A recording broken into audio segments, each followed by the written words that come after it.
오늘의 정치권 소식, 조상호 더불어민주당 전 상근 부대변인, 이준석 국민의힘 전 최고위원 두 분과 함께 다뤄보겠습니다. 두 분 어서 오세요. 안녕하세요. 네, 오늘 아침 출근하기 힘든 분들 꽤 있으셨을 텐데요. 4일간의 설 연휴가 끝나고 다시 일상이 시작됐습니다. 이 정치권은 예년처럼 여야가 각기 다른 설 민심 진단을 내놓고 있는데요. 먼저 관련 영상부터 보시죠.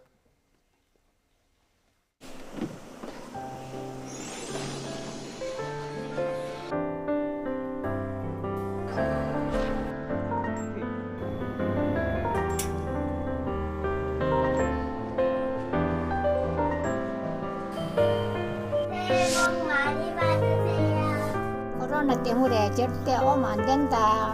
할아버지, 할머니 건강하시고 사랑합니다.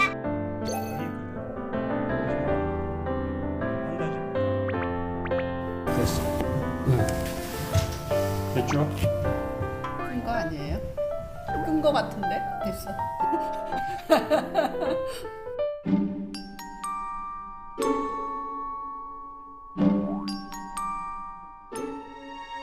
설 명절에서 확인된 민심은 민생과 경제 회복입니다. 무엇보다 4차 재난지원금 편성을 정부가 본격적으로 추진하겠습니다.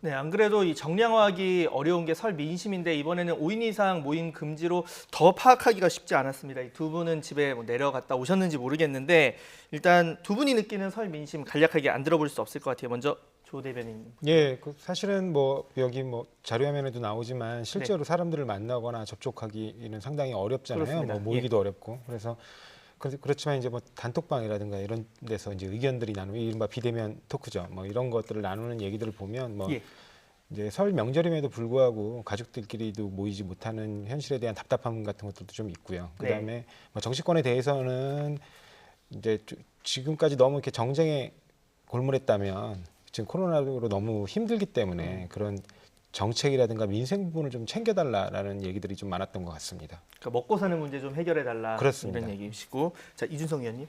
저는 김태년 원내대표가 바르게 보고 있다 이렇게 생각합니다. 민생 회복을 원한다는 거는 민생 잘못하고 있으니까 회복을 원하는 거겠죠. 그리고 작년 한 해를 이제 저희가 복기해 보자면은 작년 한 해 내내 저희가 여기 와서 떠들었던 게 뭡니까? 민생은 진짜 어려운데 매번 추미애 윤석열 갈등 이런 거 하지 않았습니까? 그것을 주도했던 것이 여당이기 때문에 자금의 민생 문제에 대해 가지고 상당히 귀책 사유가 여당에 있다. 저는 이렇게 생각하는 것이고요. 저는 기본적으로 이번에 5인 이상 집합 금지 이런 것들도 마지막에 가가지고 갑자기 연휴 마지막 날에 가족은 직계 좀비 속은 5명 모여도 된다 이래 버렸어요. 이게 약 올리는 것도 아니고 연휴가 4일인데 연휴 마지막 날에 갑자기 해도 된다라 그러면은 가려다 포기한 사람들은 어떻게 됩니까? 이런 것 자체가 근데 또 왜 그랬냐 물어보니까 부모를 볼 수 없다는 불만이 많아가지고 바꿨대요. 근데 그럼 그전엔 불만 없었습니까? 그러니까 이런 어떤 고무줄 방역 수칙이라든지 이런 것들도 사실 설 민심에 대해 가지고 굉장히 국민들이 신뢰하기 어려운 그런 요소 중에 하나를 봅니다. 사실관계는 좀 정확히 확인하시고 말씀하셔야 되는데 연휴 마지막 날이 아니고요. 연휴가 끝나고 오늘부터죠. 그렇죠. 오늘부터 적용되는 발표는 것이죠. 그날했는데 발표는 월요일부터 마지막 적용을 그러니까요. 하는 걸로 했고. 그러니까 연휴 마지막 날 만날 수 있다 이게 아니고 연휴 때까지도 이걸 금지한 이유는 과거의 사례들을 참고해서 그런 거예요. 그러니까 어떤 특정 일에 사람들이 많이 모이는 날을 중심으로 해서 방역 수칙을 완화하는 경우에 실제로 그 코로나 확산이 되게 확대된 측면이 있었기 때문에 이번에도 사람들이 많이 모이게 되는 명백한 그 명절에 아닙니까? 근데 그 명절에 만약에 그 이전에 방역 수칙을 완화하게 되면 그 부분에 관련해 가지고 지금 한때 1,000명까지 오르는 그런 확산이 대규모 확산이라든가 이런 것들이 우려됐기 때문에 그걸 제한했고 이제 다시 평상으로 돌아갔기 때문에 그 부분 관련해서 명절 때 좀 아쉬움이 있었다면 소규모로 다시 만나면 좀 이번에는 좀 허용해도 괜찮은 거 아니냐? 왜냐하면 300명대 이하로 지금 300명대로 지금 이렇게 형성이 되고 있거든요. 그래서 그런 부분들을 고려한 것이지 무슨 명절 마지막 날 야구 들리듯이 했다라는 말씀을 좀 과했던 것 같습니다. 아니 가족들 5명 이상 모이는 거는요. 또 아까 말했듯이 차례나 이런 건 안 된다 그러고요. 결혼식하고 장례식은 또 돼요. 그러니까 이게 사실 고무줄 잣대라는 거. 코로나가 장례식이랑 차례랑 구분합니까? 김종인 위원장도 저희가 지적했지만은 음식점에서의 전파라는 것은 현 전체 감염자 중에 2%밖에 안 돼요. 반대로 종교시설이 33%거든요. 그럼 음식점은 2%인데 자영업자들에게는 엄청난 부담을 가중시키고 있고 저는 이런 것들이 과학적 근거에 따라야 되는데 지난번에 일부 시설에 대한 집합 제한 조치 해제할 때도 보면요. 굉장히 여론이 안 좋았던 게 뭐냐면은 결국 강하게 어필하고 강하게 소리를 내고 강하게 반발하는 쪽에는 풀어준다 이런 인식이 있었기 때문이거든요. 저는 이런 것들이 좀 더 과학적으로 진행됐으면 좋겠다 이런 생각하는 겁니다. 아까 얘기한 대로 그 자영업자의 그 전파율과 관련해 가지고는 자영업자들과 관련해서 충분하게 지금 현재 규제가 이루어졌기 때문에 그러는 것이고요. 근데 그거를 지금 뭐 규제를 풀어도 된다. 그 근거로 삼는 거는 좀 부적절하다고 생각을 합니다. 네. 그러니까 궁극적으로는 어떻게 보면 그러니까 지금 추세들을 보면서 그 방역 당국가 충분히 논의해가지고 기준을 정하는 것이고 그걸 비과학적이라고 얘기하시는 건 좀 그 사실관계를 정확히 확인하시고 말씀해 주셔야 한다고 제가 예전에 싶습니다. 카페는 되고 PC방은 안 되는 이유는 그럼 과학적으로 어떤 근거입니까?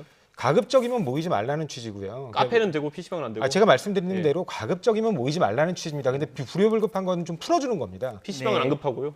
그러니까 제가 말씀드렸잖아요. 네. 불효불급한 건 풀어주는 네, 거라고. 알겠습니다. 자, 그러니까 필수적이냐 아니냐를 놓고 많이 뭐 방역 당국에서도 정부에서도 고민을 하는 건데 예를 들어서 뭐 차례 같은 경우와 또 결혼식, 장례식이 어느 게 더 불효불급하냐 뭐 이런 부분을 이제 판단을 해서 아마 결정을 했겠죠. 그리고 뭐 방금 얘기하신 대로 명절 때 이동량이 늘까봐 이제 5인 이상 모임 금지를 풀지 않았다가 발표는 했지만 오늘부터 이제 직계 가족에 의해서는 이제 허용이 된다 이렇게 한 부분이니까요. 이 부분도 물론 뭐 국민 일부 분들 가운데는 이걸 명절 때 좀 풀었으면 만날 수도 있었을 텐데 하는 아쉬움이 있는 거는 뭐 인정을 할 수 있는 부분이겠고요.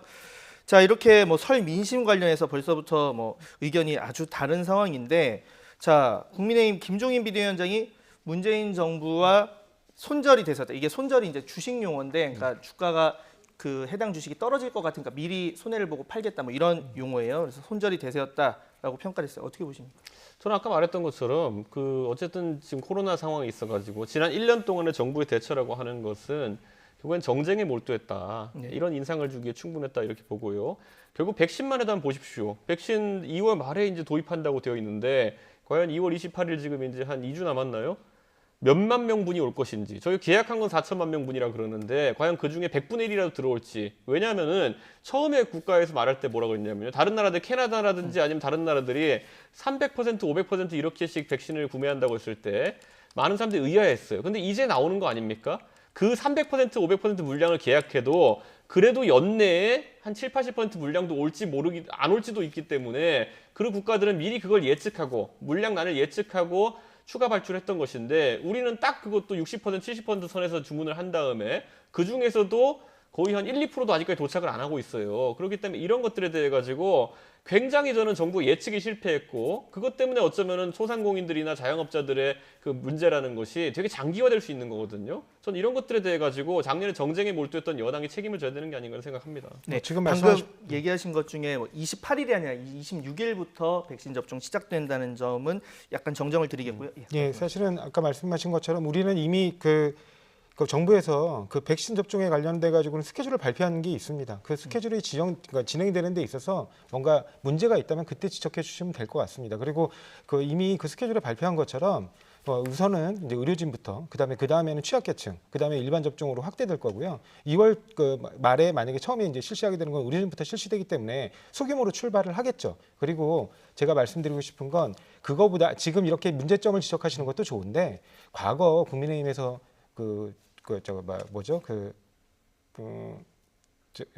독감 백신 관련해 가지고 네.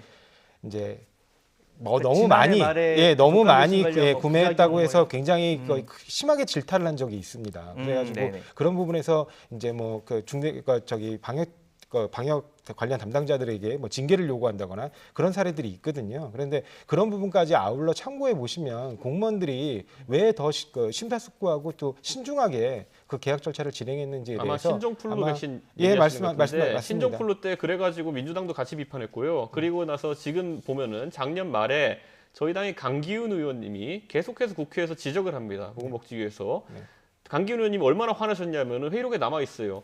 나중에 갖고 와가지고 아무도 안 쓰면은 독감 백신 내가 팔아버릴 테니까 무조건 물량 도입에 예산을 책정해라라고 했는데 그 당시에 여당이 안 도입한 거예요. 책정 안 한 거예요. 그랬기 때문에 지금 뭐 공무원 얘기할 것도 없이 백신 예산이 없었기 때문에 구매 못한 거거든요. 아니요, 지금 보세요. 그러니까 어쨌든 지금 스케줄이 나와 있기 때문에 스케줄에서 지연되는 부분들이 있으면 그때 지적하시면 됩니다. 그러니까 중국집 시키면 계속 지금 출발해서 이런 거랑 비슷한 거 아닙니까? 아니 지금 아니 아직 시작도 안 했는데 뭘 지금 출발했어? 아직 시작 안 한 거 자체가 문제예요, 그러니까. 아니 저희가 네, 지적했잖아요. 알겠습니다. 이미 2월달에 자, 하겠다고. 26일부터 이게 시작이 되니까 지금 그러니까 백신을 일찍 도입을 했지만 인프라가 구축되지 않아서 뭐 지연이 되는 국가들도 있어요. 그런 부분 최소화되도록 준비를 하고 있으니까 향후 상황 지켜보고, 그러니까 초도 물량이 충분했으면 좋겠다라는 그런 희망으로 받아들이고 그 부분에 대해서 좀 노력을 해야 될 것 같습니다. 자, 지금 보자면 지난주 또 이슈가 이 황희 문체부 장관 청문회 관련 내용이 있었습니다. 이 내용이 있었는데 당시에 뭐 전문성, 기존의 문체부 관련 경험이 있느냐라는 얘기도 있었고 또 뭐 병가 내고 스페인 다녀온 것 이런 부분이 논란이 있었어요. 결국에는 이제 임명장 수여식이 있었습니다. 이 부분에 대해서 지금 야당이 이제는 정말 야당 패싱을 하고 있다라고 비판을 하고 있습니다. 어떻게 보십니까? 사실은 뭐 몇 가지 점에 관해서 국민들의 눈높이에 맞지 못했던 부분들에 대해서 좀 미흡한 부분들이 있었던 점에 대해서는 뭐 저도 뭐 인정합니다. 근데 어찌됐든 뭐 특별하게 대가가 없었다고 보고요. 뭐 대가는 어디 뭐, 없었다. 예, 뭐 예를 들면 부패에 연루됐다거나 아니면 뭐 의심살 만한 행동을 했다거나 공직자로서 아주 부적절한 처신이어서 이건 공직 취임의 기준에는 되게 부적합하다. 우리가 특히 뭐 기준을 이미 한번 얘기한 적이 있기 때문에 그런 기준에 해당하거나 이런 부분들은 아니었습니다. 그래서 그럼 그런 부분들과 관련해 가지고 만약에 뭐 대통령께서 이거는 대통령이 어떻게 보면 장관은 비서에 해당하기 때문에 대통령께서 본인과 이렇게 호흡이 맞고 그다음에 또 나름 황희 후보자 같은 경우는 국회에서 오랜 경력이 있기 때문에 정무직 공무원으로서 공무원들 사회와 이렇게 어떤 뭐 융화적인 그다음에 그런 관계를 유지하면서 본인의 정책을 실현할 수 있다고 한다면 지금 뭐 이 임명 자체보다는 추후 황희 장관이 그 업무를 진행하는 데 있어서 뭐 문제점이 발견됐을 때 그때 지적해 주는 게 맞지 않나 그렇게 생각하고 있습니다. 저는요 민주당이 이제 장관에 대해 가지고 야당 시절에 얘기하던 것과 지금 여당 시절에 얘기하는 게 너무 달라요. 지금 뭐 불법이 없지 않았냐 이런 식으로 얘기하시는데 야당 시절에요 멀쩡한 장관도요 세월호 그 참사 때 현장 지휘하느라 끼니를 라면으로 때웠다 그래가지고 그 사람 잘랐거든요. 그 당시 서남수 교육부 장관 기억나실 겁니다. 야당에서 맹공했어요 그 당시에. 어떻게 유가족인데 거기서 라면을 먹을 수 있느냐 이래가지고 그래가지고도 잘랐던 게 교육부 장관이에요. 근데 지금 황희 후보자 같은 경우에는 생활비 의혹부터 해가지고 뭐 논문 의혹도 있고 여러 가지 의혹이 산재해 있는 상황 속에서 국민 여론도 안 좋은 상황에서 그냥 임명해 버리잖아요. 예전에 민주당이 뭐 저희 그 보수 정권 시절에 낙마시키려고 했던 사람들 생각해 보면요, 지금 있었던 문제랑은 차원도 달라요. 예를 들어 총리 후보자 중에 문창극 씨 같은 경우에 그분은 범법 뭐 행위한 거 있나요? 그분 같은 경우에는 칼럼을 썼는데 거기서 다소 문제될 내용이 있다 그래가지고 그걸 바탕으로 해가지고 이제 낙마시켰거든요. 지금 와서 생각해 보면은 그분은 문재인 정부의 공직자 랭킹에 매겨보면 상위 5% 안에 들만한 분이에요. 청렴도나 이런 거에서 봤을 때. 물론 뭐 그분들에 대해서는 제가 뭐 말씀드리지만 예. 헌법적 기준에 부합하지 못했다. 왜냐하면 우리 같은 경우는 정규 분리가 헌법에 명시된 원칙입니다. 근데 그분의 지금 그 사고방식 자체는 헌법적으로 좀 위험할 수 있는 사고방식을 하고 있었기 종교 때문에 분리에 종교의 자유도 인정되는데 어떤 부분이 문제가 됐죠? 아니 하나님에게 뭐 나라를 봉헌한다는 식의 그런 발언을 하는 것 자체는 그건 MB고요, 용납하기는 그건. 어려웠던 거죠. 그건 MB고. 아니 문창극 그 본인도 그렇게 봉헌이라는 말씀하셨어요. 쓴 적 없고요. 예. 그건 기독교신이라는 이유만으로 만약에 장관에 배제해야 된다고 하는 거라면은 그것도 심각한 문제입니다. 아니죠. 그 기독교 자체를 뭐라고 하는 게 아니라 기독교와 어떤 그 공직과에 관련된 어떤 무슨 공적 발언이 사안들을 있었죠? 결합해서 말씀을 저는 하시기 기억 때문에 못하는 걸 이렇게. 왜 조상우 변호사만 기억하는 거죠? 알겠습니다. 자, 지금 지역적인 부분으로 계속 가고 네, 있는데 네. 어찌됐든 그러니까 큰 흠결, 대관은 없었다. 뭐 문재인 정부의 장관 임명 기준에는 뭐 그 어긋나는 게 없었다라는 게 이제 조 부대변인님 말씀이시고, 이에 대해서 과거 야당 시절에 이제 공격했던 것과는 사뭇 다르다. 뭐 이런 이제 비판을 하고 계시는 겁니다. 그런 상황이고, 자, 주제를 좀 바꿔보겠습니다. 이 다음으로 넘어가서 지금 아까 이준석 의원님께 질문을 드릴 텐데 아까 민생 얘기 하셨잖아요. 네. 이제 민생에 좀 우리가 열심히 해야 된다. 그런데 이제 사법농단 지금 뭐 임성근 부장판사 측의 이 녹취 공개, 그리고 김명수 대법원장 음성 녹취가 공개되고 또 거짓말 파문까지 일면서 지금 뭐 국민의힘이 공세 고삐를 늦추지 않는 상황인데, 지금 보면 뭐 향후 고발과 백서 제작까지 뭐 이 문제 선거 전까지 계속 이렇게 끌고 가는 분위기입니까? 어떻습니까? 저는 당연히 이 문제는 계속 이의 제기해야 된다 이렇게 보고요. 예를 들어 저희가 이제 아까 뭐 지난번에 이제 그 민주당 주도로 해가지고 예. 임성근 판사에 대한 탄핵을 할 때 어쨌든 그분이 법관의 신분에 맞지 않는 행동을 했다고 탄핵시킨 거 아니겠습니까? 네. 형사적으로 무죄임에도 불구하고. 네. 자 그런데 그러면은 저는 고위공직자일수록 더 엄격한 기준을 적용받아야 생각하는데 김명수 대법원장 같은 경우에는 헌법 101조에 정의되어 있는 사법부의 독립이라는 것을 정면으로 이제 위배한 사람이거든요. 그렇다고 했을 때 여기에 대해서 지금 민주당에 제가 뭐 말할 때마다 자신 있으면 탄핵해봐라 이런 식으로 나오는데 이게 무슨 태도의 변화입니까? 결국에는 저는 지금 만약에 이런 식으로 민주당이 우리가 의석이 많으니까 김명수 대법원장이 과를 덮어주겠다라고 나오잖아요. 그러면 이게 바로 김명수 대법원장 같은 사람이 계속 민주당의 눈치를 보는 이유일 겁니다. 지금 이 사람은 분명히 헌법의 정신에 위배되는 행동을 했어요. 근데 민주당이 의석수를 가지고 우리가 판단하는 것에 따라 가지고 당신의 행사 여탈권이 있다 이런 시그널을 계속 주잖아요. 그럼 이 사람은 눈치 볼 수밖에 없어요. 이것도 굉장히 잘못된 겁니다. 임성근 판사에 대해 가지고 엄격한 잣대를 들이댔던 것이 민주당의 원칙이라 그러면은 김명수 대법원장을 대상으로 해서도 굉장히 엄격한 잣대를 들이밀어야 되는 거겠죠. 어디 부장판사가 만약에 편향성이 있다 그래가지고 대한민국 사법체계가 흔들리지는 않아요. 근데 대법원장이 국회에서 누가 설쳐가지고 내가 어떤 사법부의 판단을 했다라고 직접 육성으로 얘기했거든요. 국회에서 누가 설친 겁니까? 저희 국민의힘이 김명수 대법원장을 설칠 일은 없거든요. 민주당 의원이 김명수 대법원장한테 무슨 얘기를 했다는 것일 텐데 그것에 영향받는 대법원장이라고 한다면은 삼권 분립은 무너졌다 이렇게 봅니다. 근데 지금 삼권 분립을 좀 오해하고 계세요. 삼권 분립은 상호 서로 견제해서 균형을 맞추도록 권한을 나누고 권력을 분배한 겁니다. 그냥 분배된 권력을 자기들 마음대로 쓰라는 게 아니에요. 그래서 서로 견제를 해야 되는데 지금 그 김명수 대법원장이 한 얘기는 사법 행정, 특히 인사, 그 중에서도 징계권과 관련된 겁니다. 징계권 행사 법원만 하나요? 국회도 합니다. 판사 같은 경우는 특히 파면권이 없어요. 오로지 국회만 갖고 있습니다. 그럼 국회가 권한을 행사를 하는데 그 권한을 존중해 줘야 됩니까? 안 해야 됩니까? 그러니까 그 부분에 관한 얘기들이에요. 그게 어떻게 사법권 독립을 침해한다고 말씀하시는지 잘 모르겠고 그런 논리라면 그럼 행정부 장관들 왜 이렇게 국회에서 관여합니까? 행정부가 알아서 하는 거지.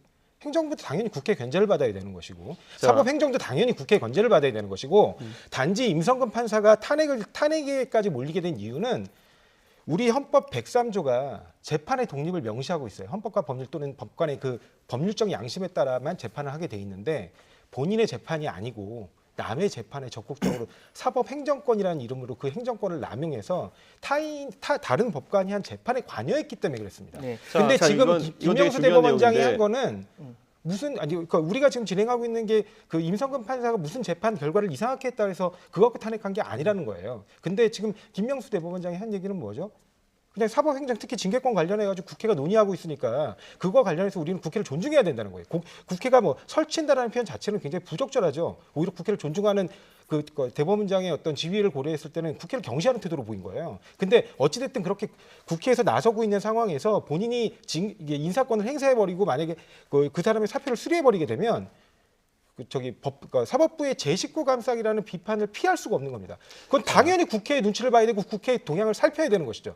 근데 그게 뭐가 문제가 된다는 건지 모르겠어요. 자, 견제라는 것과 지금 자꾸 눈치랑 이제 헷갈리시는데 견제라고 하면은 가지고 있는 권한을 바탕으로 하는 겁니다. 예를 들어서 내가 입법부에서 예를 들어서 행정부를 감사한다. 감사권은 있거든요. 그것을 법률에 따라 가지고 국정감사 불러가지고 이건 이네 어떻게 된 거야 이렇게 하는 건 법에 규정된 권한이에요. 그런데 김명수 대법원장이 얘기했던 설쳐가지고 인사행정에 영향을 준다라는 거는 정의된 권한이 아니에요. 그렇기 때문에 이게 문제가 되는 것이고 설치지 않고 예를 들어서 그 시점에서 법사위가 열려가지고 공개적으로 임성근 판사의 탄핵을 논의하고 그 다음에 임성근 판사에 대해 탄핵을 진행하고 있으니까 사법부의 공식적인 절차로 이것은 보류해달라는 건의를 했다. 이렇게 되면은 저도 받아들일 겁니다. 근데 이건 뭐냐면은 그 당시에는 5월 중순이잖아요. 선거 끝나가지고 법사위가 구성되기도 전이고요. 근데 김명수 대법원장은 법사위가 구성되기도 전에 국회에서 설쳤다는 표현을 하지 않았습니까? 그럼 공적인 절차는 아니에요. 분명히 사적인 절차로 김명수 대법원장한테 누가 설친 겁니다. 그거는 법에 규정된 권한이 아니기 때문에 삼권 분립에서 아까 말한 견제에 들어가지 않는 거예요. 지금 사실관계를 교묘하게 법에 말씀하시는데 규정되지 않는 권한을 가지고 예를 들어서 예를 들어 행정부에서 설쳐가지고 아니 청와대에 설쳐가지고 장관의 인사권이라는 걸 하잖아요. 건드리잖아요. 그런 걸 보통 뭐라 하냐면은 국정농단이라 그래요. 예, 왜냐 없는 권한을 가지고 설쳤기 때문에. 아니 지금 사표를 수리하는 권한은 대법원장이 갖고 있는 것이고요. 그 다음에 당연히 지금 현행 그 국가공무원법상 법관도 특정 직급 공무원으로서 그 국가공무원법 제78조의 4가 적용됩니다. 거기 뭐라고 나와 있냐면 그 비유행위 등으로 인해서 기소되면 재판이 끝나기 전까지 사표 수리하면 안 된다고 나와 있어요. 그걸 그대로 따른 거예요. 그리고 그걸 그대로 따른 이유는 지금 더더군다나 국회에서 1월 달에 그 윤석열 판사에 대해서 무죄 판결이 선고될 때 그 무죄 판결의 이유 중에 이게 당신이 갖고 있는 권한이 없는데도 불구하고 다른 사건 재판부의 재판에 개입했고 그 행위가 위헌적 행위라고 명시했기 때문에 그때 이미 탄핵에 관한 논의가 나왔고 그 이전으로 돌려보면 2018년도에 이미 전국법관 대표회의에서 그게 그 법관들 전부를 대표하는 회의입니다. 그 아니, 전국법관 제가 이게 되게 대표회의에서 답답한 게 이미 이 판사들에 대해서 탄핵을 해달라고 국회에 요청을 지금요, 했어요. 저한테 아무리 길게 얘기하셔도요, 저는 한마디로 반박할 수 있는 게 뭐냐면 아까 국가공무원 규정을 들으셨잖아요. 네. 자, 기소 중인 사람은 퇴직이나 명예퇴직을 받아주면 안 된다 그랬잖아요. 그 규정 그대로라면요, 민주당의 경찰로 근무하시다가 국회의원 출마해가지고 국회의원 그 겸임 금지에 걸려가지고 경찰이 조건부 해임을 해준 그러면은 조건부 면직을 해준 황운하 국회의원은 그럼 왜 그렇게 된 거예요? 그걸 국민의 선택에 따라 조율할 수밖에 없는 상황이니까 그렇게 된 그 거잖아요. 아까 말한 국회에서 규정에 그분이 지금 기소돼가지고 들어가는 건 다 드러나 있습니다. 그러니까 근데 기소된 국민들이 사람은 선택을 퇴직하면 안 했어요. 된다면서요. 그러니까 국민들이 선택을 했다고요. 그건 그러니까 다른 데서 취임한 것도 아니지 않습니까? 자, 국민들이 누가 지금 그- 제가 누가 그런 선택을 제가 했습니까? 여기서 예. 예, 하나만 이준석 의원님께 질문을 예. 드릴게요. 그러니까 뭐 사실 지금 뭐 법관의 양심에 따라서 재판하고 판단해야 된다 이런 부분에 서로 이견 없을 겁니다. 그리고 뭐 이번에 김명수 대법원장의 거짓말 자체 그리고 표현이 적절치 않았다는 것도 두 분이 동의를 하실 거고. 근데 지금 일부에서 이런 얘기가 있어요. 그 1심에서 임성근 부장판사에 대해서 무죄지만 재판 개입 행위 자체는 인정을 했고 위헌성이 있다고 했거든요. 왜냐하면 법관의 독립성을 해쳤으니까. 그러면 징계 확정 전에 사표를 제출했고 그러면 변호사 개업에도 문제가 없고 뭐 퇴직금이나 연금도 그대로 받습니다. 이런 상황에서 이런 것에 대한 이제 성찰이나 문제 제기는 조금 부족하다. 제가 이런 방금 전에 비판도 아니, 모든 민주당의 그 반론에 대해 가지고 또다시 반론하는 방법 민주당에 있는 사람 하나만 끌어대면 돼요. 왜냐하면 내로남불이기 때문에. 네. 황운하 국회의원 지금 기소돼 있죠. 재판받고 있죠. 그런데 퇴직하는데 아무도 안 막았죠. 예? 조건부라고 해서 풀어줬죠. 그다음에 국회의원 잘하고 있죠. 근데 임성근 판사는 뭐 안 된다는 거 아닙니까? 그렇게 말씀하시면 안 되는 게 황운하 국회의원 같은 경우는 당선 전까지도 그 사표 수리를 안 했습니다. 근데 국민들의 선택을 받아가지고 당선이 된 거예요. 근데 국회법상 겸직이 금지되니까 어쩔 수 없이 그 부분에 대해서 조건부 면직을 한 겁니다. 향후 그 판결 결과에 따라 그 면직의 효력은 달라질 수 있습니다. 방금 전에 근데 뭐가 문제가 되는 거죠? 어쩔 수 없이라고 말한 게 어디 규정돼 있나요? 아니 제가 말씀드렸잖아요. 그러니까 민주당 사람이니까 어쩔 수 없이 아니요. 그냥 풀어주는 네, 거 아니에요? 알겠습니다. 국회법에 자, 나와 있다는 겁니다. 예. 국회법에 어디 나와 있어요? 국회법에 겸직 금지가 명시되어 있어요. 겸직 금지 걸리면 풀어준다는 게 어디 있어요? 아니 겸직 금지가 되어 있으니까 어느 하나는 면직을 해야 될 거 아닙니까? 참, 이게 기소됐으면서 네. 출마한 사람 잘못이지 그게 겸직 금지 알아서 풀어주는 겁니까? 그게? 알겠습니다. 자, 두 분 제가 미리 말씀을 드리는데 서로 얘기를 조금 듣고 끝까지 듣고 반박을 하는 시간은 제가 충분히 드릴 테니까 얘기를 해주시면 좋을 것 같고 또 하나는 또 너무 이 지엽적인 부분에 대해서 네. 이렇게 얘기를 하면 저희 토론이 쉽게 말해서 네. 산으로 갈 수가 있겠죠. 그러니까 이런 부분 조금 신경을 써주시면 좋을 것 같고요. 이 부분에 대해서 큰 틀에서는 두 분 다 뭐 법관의 독립이 꼭 필요하다. 그리고 그 과정에서의 여러 가지 쟁점에 대해서 이제 동감을 하시는데 이제 세부적인 용어나 행위에 대한 판단을 두고 약간 시각이 달리는 것 아니 같습니다. 저는 이거는 굉장히 좀 잘 지적하고 싶은 게 아까 계속 김명수 대법원장이 본인의 권한이 있다 막을 권한도 허용할 권한도 있다 그랬잖아요. 저는요 김명수 대법원장이 자연인으로서 본인이 그런 판단을 내리는 것은 A를 내리든지 A-를 내리든지 존중해요. 근데 김명수 대법원장의 녹취록을 보면 뭐라고 되어 있냐면요. 나도 임성근 씨 당신이 뭐 해고당해야 된다든지 뭐 탄핵당해야 된다든지 이렇게 생각하진 않아. 그런데 내 생각은 그런데 하도 국회에서 민주당이죠 설쳐대니까 나는 그렇게 할 수 없어 이거예요. 그 의례적인 표현, 지엽적인 부분에 대해서 지적하는 거라면 제가 더 드릴 말씀은 없는데 아까도 말씀드린 아니, 것처럼 근데 의례적인 표현이에요 그게. 의례적인 표현이죠. 그러면 대놓고 그냥 앞에서 얘기하는데 어떻게 도대체 그렇게 우리나라의 얘기합니까? 대법원장은 사법부 수장으로서 근데 왜 그렇게 제가 제대로 말도 못하고 의례적인 잠시만요. 표현까지 하는 겁니까? 근데 제가 말씀드리고 예. 싶은 건 김명수 대법원장이 스스로 공식적으로 그런 부분을 밝히는지 여부가 관계없이 법률상 수리가 안 되는 겁니다.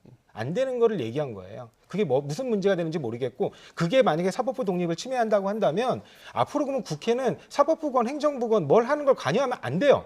그러니까 그게 말이 됩니까? 황운하 씨 스스로 조건부 생각해도 말이 수리는 안 법에 되잖아요. 있어요? 네. 아까 제가 말씀드렸잖아요. 자. 국회의원은 겸직이 금지되어 있기 때문에 어느 한직은 면직이 돼야 조건부 되는데 수리한 거 없어요. 예. 네. 그러니까 그래서 불가피하게 조건부 수리라는 그러니까 그걸 한거 불가피하니까 아니에요? 조항 없는데 한 거 아닙니까? 예. 예, 알겠습니다. 자, 그러니까 뭐 사실 표현 방식에 있어서는 그러니까 국회 상황을 언급하기보다 뭐 이런 징계 절차가 있는 상황인데 이런 상황에서 사표 수리는 적절치 않았다. 뭐 이렇게 얘기를 했으면 훨씬 나았을까. 이런 거 뭐 여권 일부 지지층 내에서도 좀 아쉽다고 하는 얘기니까 이런 부분에 대해서는 좀 이해를 하도록 하고요. 자, 주제를 한번 넘겨서 이번엔 재난지원금, 4차 재난지원금 지급 문제 관련해서 얘기를 나눠보겠습니다. 여당이 어제 당정 회의를 열었습니다. 이 4차 재난지원금 논의를 본격화했는데요. 이낙연 대표 오늘 더 구체적인 방안까지 제시했습니다. 이런 가운데 국민의힘은 4월 보궐선거를 앞둔 선거용 퍼주기다 이렇게 비판을 하면서 재원 마련 방법부터 밝히라고 촉구했는데요. 직접 들어보시죠. 영의 중심이 될 제4차 재난지원금은 이전의 피해 지원금보다 더 넓게, 더 두텁게 지급돼야 합니다. 제도의 사각지대를 최소화해 지원하고 피해 계층, 취약계층의 고통이 커진 만큼 지원도 두터워져야 한다고 정부에 거듭 요구합니다. 경제가 반등의 불씨를 살려갈 수 있도록 우리가 입법으로 지원해야겠습니다. 재난지원금을 한 푼도 편성하지 않고 있다가 우리 국민의힘의 요구로 3차 재난지원금이 편성됐습니다마는 이제 와서 예산을 조정해서 4차 재난지원금을 주겠다고 하는데 그 말은 진정성이 전혀 없습니다. 560조 규모 예산을 편성하면서도 전혀 고려하지 않고 있다가 채 3차 재난지원금이 지급도 다 되기 전에 4차 재난지원금을 서둘러 지원하겠다는 것은 4.7 선거를 앞두고 국민의 주권을 돈으로서 사겠다는 의도가 있다고 볼 수밖에 없습니다. 두 분께 다른 질문을 서로 드려볼게요. 일단 먼저 조 부대장님께 네. 여쭤볼 거는 설 전에는 네. 원래 이제 일괄 지급, 그러니까 보편 지급 좀 언급을 했다가 선별 지원으로 입장을 바꿨습니다. 물론 기재부 반대도 있었지만 이 부분 어떻게 평가하시겠습니까? 예, 사실은 뭐 그 당 지도부 입장에서는 선별 지급 쪽으로 원래부터 좀 기울어 있었고요. 예. 왜냐하면 이제 그 선별 지급을 하지 않게 되면 발생할 수 있는 위헌적 상황이 좀 문제가 됐거든요. 현행 지금 감염병 예방법은 실제로 그 보상에 관한 규정이 그 영업시설 등을 제한하는 경우에 그 보상에 관한 규정이 미비한 게 사실입니다. 아주 극히 제한적으로 의료시설 등에만 보상 규정이 있거든요. 네. 그래서 그런 부분들을 어떻게 하면 위헌적 상황을 해소할 수 있을까, 그런 부분들에 대한 고민들이 먼저 있었고, 그 다음에 또 그 실제로 굉장히 어려움을 겪고 있는 소상공인들의 경우에 실질적 지원책이 나와야 된다. 지금처럼 이렇게 언발에 오줌 누기식으로 찔끔찔끔하는 방식으로는 해결될 수 없는 문제, 그러니까 너무 누적되어 왔다는 거죠. 그러니까 짧은 기간이었다면 어떻게 했을지 모르겠는데 지금 너무 오랜 시간 동안 굉장히 그 많은 고통을 감내하도록 요구하고 있기 때문에 그런 부분들을 해소해야 된다라는 부분에 대한 공감대는 있었던 것 같습니다. 근데 다만 그와 관련해 가지고 추가적으로 이제 보편적 지급까지 할 것이냐, 그에 대해서는 일단 당내에 좀 이견들이 있었고, 그래서 일단 그 이견들이 있는 부분은 접고 좀 신속한 지원을 위해서 이제 합의가 된 부분, 그러니까 선별 지급 관련해서는 좀 신속하게 좀 진행해 보자, 그렇게 결정하셨다고 보면 될 것 같습니다. 네. 자, 지금 그러니까 선별은 더 필요한 사람에게 지원을 하는데 분류에 좀 시간이 걸리겠고 사각지대도 있겠죠. 보편은 말 그대로 빠르게 지급하는 데 대신 형평성 문제가 있겠고, 뭐 이 보편과 선별에 대해서 저희가 뭐 얘기만 해도 30분이 넘게 지날 테니까 그 부분에 대해서는 좀 접어두고, 지금 국민의힘 같은 경우에는 뭐 오늘 아침에 이 주호영 원내대표가 방금 얘기한 걸 요약을 해보면 사실상 이 선거를 앞두고 이제 매표행위다, 이 정도의 지금 발언을 하고 있는 상황입니다. 그렇다면 지금 국민의힘이 좀 내세우는 대안은 뭘까요? 지금 상황에서 재난지원금 지급이 안 된다는 겁니까? 어떻게? 저희 대안을 지금 민주당이 받은 거고요. 저희는 저희가 선별 지급 계속 얘기했거든요. 몇 달 전부터 노래를 불렀어요. 그때는 뭐 안 되는 것처럼 얘기하다 민주당이 슬그머니 이제 선별 지급 쪽으로 돌아선 건데, 저는 뭐 저희 대안이 먹혔으니까 저희가 또 다른 대안 낼 건 없고요. 지금 시기적으로 봤을 때 3월 말이라는 것이 또 무슨 근거인가라는 생각하거든요. 예전에 핸드폰 요금 2만 원 지급할 때 보시면은 마음 먹으면 또 2주 만에 해요, 그런 거는. 근데 지금은 오늘이 며칠입니까? 2월 중순인데 3월 말까지 늦추겠다고 하는 것은 또 무슨 논리인가? 결국엔 선거 일주일 앞두고 지급하겠다는 거로밖에 해석할 수 없지 않겠느냐. 재난지원금 지급은 오케이. 그런데 이 지급 시기가 문제라는. 저희는 더 빨리 해라 할 거면은 왜 그거를 3월 말까지 기회 봐가지고 하느냐. 저는 그런 생각을 하는 것이고, 저는 보편이냐 선별이냐 주제에 대해서도 이제 다시 한번 봐야 되는 것이, 과거에 이제 보편으로 하는 게 낫다고 주장했었거든요, 민주당에서. 그래가지고 1차 재난지원금 그렇게 했고 지금도 이재명 지사 같은 분은 계속 그런 얘기 하고 있고 근데 당내 이견은 어떻게 정리된 건지도 약간 궁금하고요. 지금 선별 지급에 관해서도 저는 이런 생각을 합니다. 그 두 가지가 같이 나와요. 재난지원금과 더불어 가지고 거기에 더해서 영업보상도 얘기가 나오거든요. 네. 그러면서 교묘하게 여기 들어간 얘기가 뭐냐면은 영업보상에 대해 가지고 소급 적용하기 어렵다 이거거든요. 그러니까 지금 민주당이 생각한 그런 것 같습니다. 3월 말에 기준점을 그어가지고 그 이후의 피해에 대해 가지고는 영업보상책을 마련해 가지고 어떤 개수에 따라 가지고 지급을 하고 다만 그 전에 있는 것 지금 작년 한 해 동안 자영업자들이 입은 피해가 사람에 따라 가지고 수천만 원에 달하기도 합니다. 근데 여기에 대해 가지고는 지금까지 민주당이 재정을 계속 썼기 때문에 재정이 남지 않기 때문에 결국에는 일정액을 가지고 지난번에 3차 재난지원금처럼 지금까지의 손해를 퉁치자 이렇게 나오는 거거든요. 근데 저는 이 금액이 상당히 불만족스러울 가능성이 있기 때문에 당장 민주당에 나온 얘기가 1차 재난지원금 보편 때만큼의 규모를 편성하겠다. 14조 원 정도 편성하겠다 하는 거거든요. 그러니까 이번에 굉장히 이제 많이 이제 그걸 지급해야 되는 상황을 알고 있는 것이고 저는 이 상황이 온 것 자체가 결국에는 중간중간에 계속 돈이 샜거든요. 아까 제가 언급했지만 갑자기 전 국민한테 핸드폰 요금 2만 원씩 왜 줍니까? 그리고 그 당시에 당대표의 관심 사안이라고 해서 밀어붙인 거 아니겠습니까? 그렇게 재정을 쓰니까 지금 와가지고 정작 돈을 써야 될 때 돈이 부족한 겁니다. 근데 지금 말씀하신 거는 참 저희가 좀 당황스러운 게 원래부터 우리 당 지도부 입장은 선별 지급 쪽이 기울어져 있었어요. 근데 이제 당내에 이제 또 다른 여러 의견들이 있었던 것 뿐인 것이고 그다음에 또 말씀하시기를 뭐 3월 말이 아니라 더 빨리 지급했으면 좋겠다. 그러면 정말 제가 묻고 싶은 건 국민의힘의 진짜 입장이 뭔지가 좀 궁금해요. 왜냐하면 국민의힘에서는 이게 선거 이후로 지급하자는 의견이 아마 지도부의 의견으로 알고 있거든요. 근데 또 더 빨리 지급하자고 하시니까 뭐가 진짜인지를 잘 모르겠고요. 저희 당에서 누가 선거 이후 지급하자 했습니까? 선거 이후에 지급하자는 얘기들이 지금 계속 나오고 있습니다. 누가요? 기사 좀 누가? 확인해 보시면 알 겁니다. 누가요? 주호영 대표도 지금 얘기하고 선거 있고요. 이후에 하자는 그다음에 말은 또 없어요. 윤희숙 의원 같은 경우는 이게 뭐 매표행위라고까지 얘기를 했는데 정작 또 김종인 비대위원장 같은 경우는 이거 선별 지급 빨리 해야 된다 이렇게 얘기하시고 계십니다. 그래서 그 윤희숙 의원의 지금 주장이 그 매표행위라는 게 뭐 예를 들면 3월 말에 지급하는 게 매표행위라는 게 아니라 선거 전에 지급하면 매표행위라는 거예요. 그러니까 선거 이후로 미루라는 거거든요. 그러니까 그런 부분에 대한 주장을 정확히 확인하시고 말씀을 해주셔야지. 그 윤희숙 의원이 어떻게 얘기를 했냐면 코로나 재난지원금 지급이 대놓고 보궐선거 전략이 되는 것 같다. 이 선거 전날인 4월 6일에 그러면 지급하지 그러냐 뭐 이렇게 지금 그래픽에 나오고 있지만 저랑 같은 글을 읽으셨는데 저기 보면 명확하게 4월 6일에 지급하지 그러냐라는 거는 선거에 임박해서 차라리 아예 하루 전에 하지 않느냐라는 거는 선거에 임박해서 지급하는 것에 대해 가지고 지적하는 게 문맥상 명확하거든요. 아니 윤희숙 의원이 그 지금까지 했던 발언을 쭉 보세요. 이게 지금 한 번만 나온 발언이 아니에요. 왜 지금 선거 전에 재난지원금에 관한 논의를 계속 하느냐를 계속 얘기하고 있어요. 아니 그 전에 무슨 발언했는데 하나만 소개해 주세요.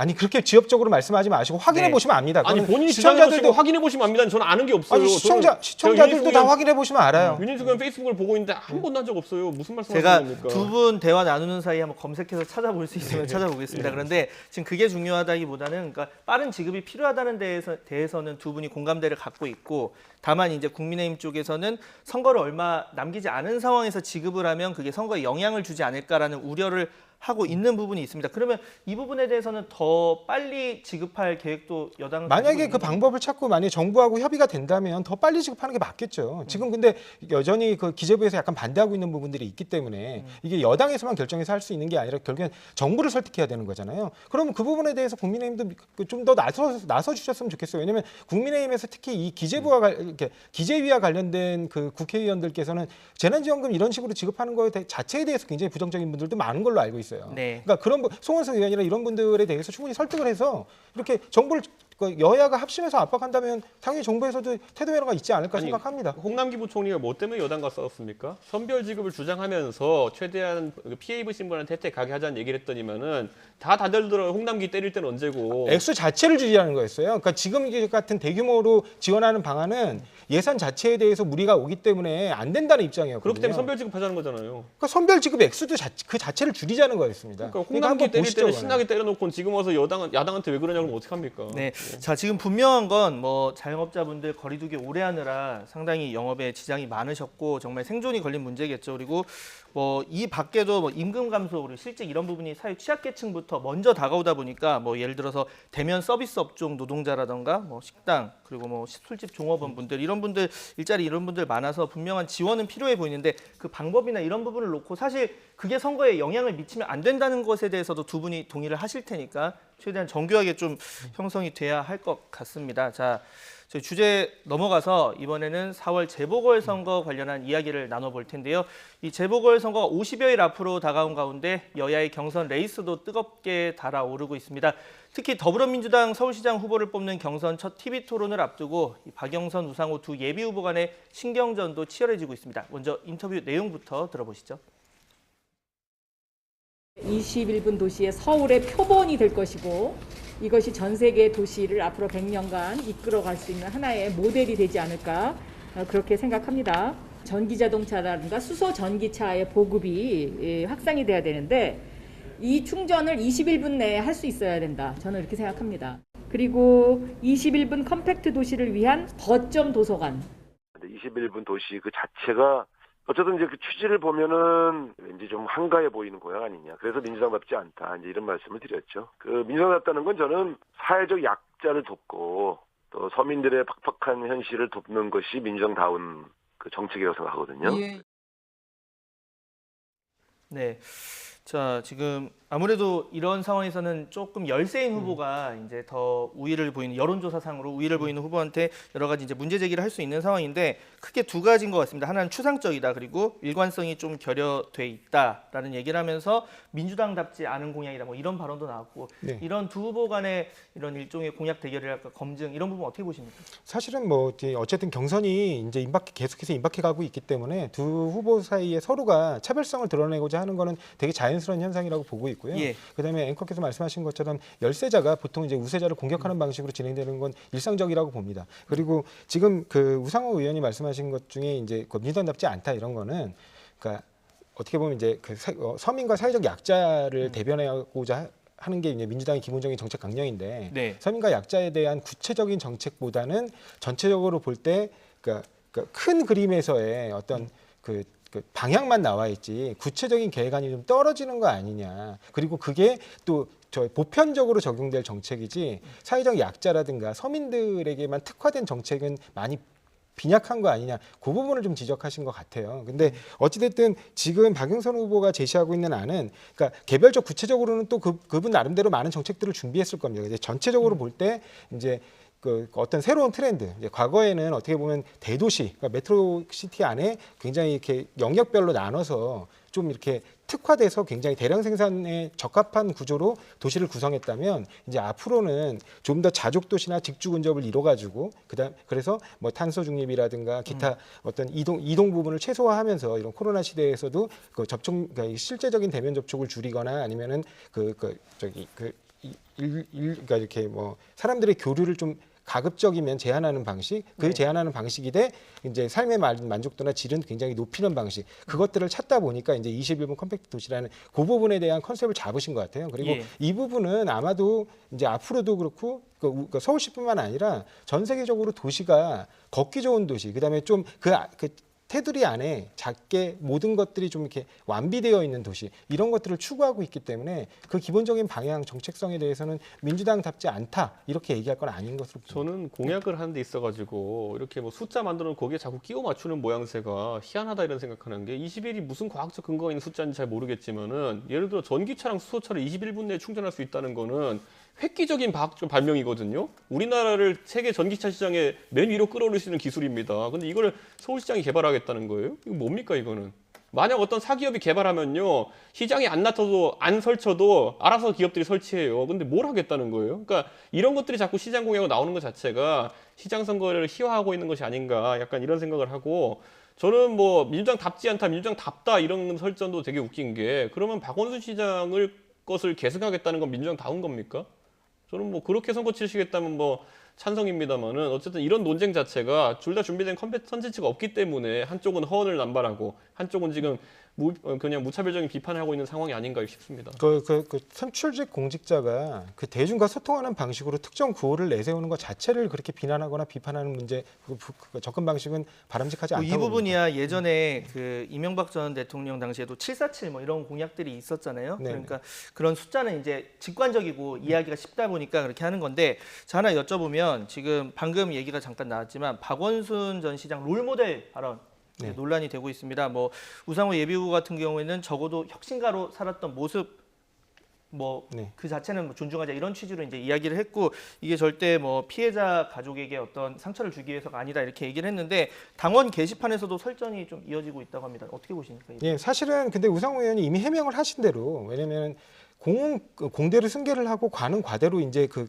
선을 긋겠다는 얘기였어요. 그러니까 그분의 만약에 남겨진 그 과 자체를 부정하겠다는 뜻이 아닙니다. 그래서 그 과의 부분에 대해서 좀 더 반성적으로 우리가 앞으로 무언가를 더 준비해서 그 같은 일이 되풀이되지 않을 것인가, 그런 부분에 대해서 고민이 필요하다고 보고요. 그 외에 이제 공으로서 그분이 그 공적 영역에서 스스로 보여왔던 혁신가의 삶이라든가 청렴한 삶이라든가 이런 부분에 대해서는 스스로 그걸 계승을 해서 좀 더 발전시켜 나가겠다는 겁니다. 그래서 그런 부분 자체가 서로 대립되거나 그 논쟁으로서 서로 부딪혀서 옳고 그름을 따질 문제는 아니라고 봅니다. 아니, 박원순 시장의 취임 일성이 뭐였냐면요. 짧게요. 예. 아무것도 안 한 시장으로 기억되고 싶다였고요. 퇴임하시기 전에 저랑 방송하신 말씀이 나는 아무것도 안 했다였어요. 그걸 뭘 계승하겠다는 겁니까, 진짜? 저는 이런 것들 그냥 구호상으로 박원순 시장에 대해 가지고 옹호 발언하는 거는 당원들의 당심을 자극해 가지고 그렇게 하고 싶은 거지, 뭐 계승할 게 딱히 있다든지 이런 건 아닌 것 같습니다. 네. 자, 야권 주자들 상황도 좀 보겠습니다. 이번 설 내내 아주 분주히 움직였는데요. 특히 국민의힘 오세훈, 나경원 예비후보는 본 경선에 대비해서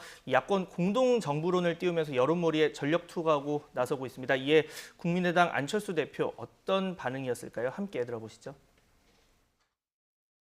자유주의 상식 연합은 정말 우리 가장 오른쪽에 있는 분부터 제가 조정훈 후보까지도 뜻을 같이 하는 부분이 있다면 함께 할 수도 있다라고 말씀을 드렸습니다. 또 여기는 단순히 후보만이 아니라 이런 생각을 같이 하는 분들, 우리 시대의 학자들이라고 할 수 있는 지식인들이라고 할 수 있는 우리 진중권 서민 교수까지도 같이 하는 그런 연합을 말씀드렸습니다.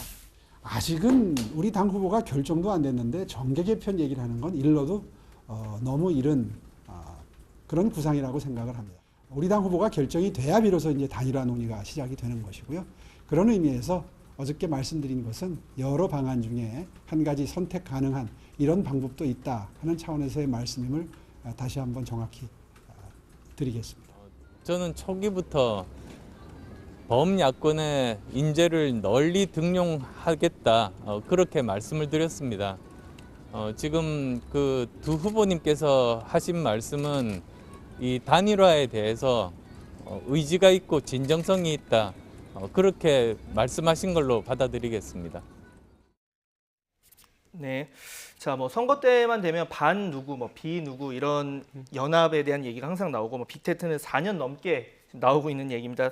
자, 이 범야권 공동 정부론, 뭐 이번 이 단일화에서 뭐 여러 가지 핵심이 될 수 있는 부분인데, 이 부분에 대해서 두 분 의견 짧게 들어보고 마무리하겠습니다. 저는 뭐 공동 정부론이라고 했을 때 사실 이게 서울시에서 나눌 수 있는 것이 무엇이냐를 봐야 되거든요. 서울시 의회 대부분은 민주당이 장악하고 있고, 그런 상황 속에서 그리고 또 1년짜리 시정이거든요. 네. 그렇다면 여기서 예를 들어 서울시 산하 공기관들이나 공기업들 수장을 막 갈아치운다고 해보세요.